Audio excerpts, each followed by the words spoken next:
Okay, in this video, I'm going to talk about recursion in C++. So recursion is like the movie Inception, where you have a dream inside a dream, but here is like a function calling a function.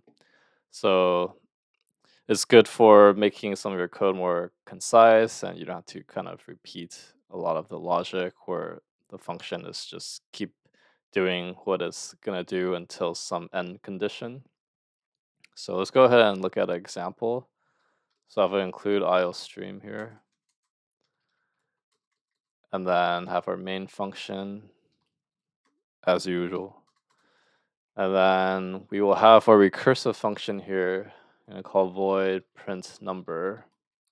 And then I'm going to pass in an integer I. And then inside we're going to have some condition. So that's one of the main things about recursive functions is there's usually some sort of end condition. So while I is greater than 0, so inside we're going to print number. We're going to call itself, but you don't want to pass in I. We're going to pass in I minus 1 so that each time it goes in, it's actually the number is getting smaller. And then by the time it gets to the smallest number, it's going to stop calling itself. And then finally, it'll start printing and then going backwards. Say cout I, and then new line character. So inside our main function, we're going to call print number and then pass in 3. Okay, and then return 0. So that's our that's our recursive function. So if we run this, you see that it prints out 0, 1, 2, 3. Okay, so let's actually step through this and see what's happening.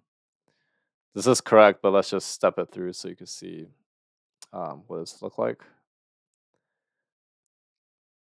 So we put a breakpoint at print number 3, and then we're gonna step into the function. You can see initially I is 3, and then we step over, it's gonna call print number, and then if we step into it, you see that I gets decremented to 2. And then if we step over again, it's going to call print number again, but it's going to decrement once more. So now I is 1.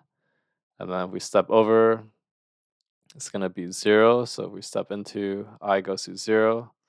And then it says if I is greater than 0, so is 0 greater than 0? No, then it's going to exit. So when it exit, it's actually just going back to its previous function call. So if I do step over, it's gonna go back to the cout. So that's where it's gonna keep repeating the couts. It's gonna keep calling cout until it's done, and then it's gonna return 0. So that's where all the printing happens. Okay. So we'll show you the output again. Run code. That's why it prints out 0, 1, 2, 3. Okay. So that's how a recursive function works in C++.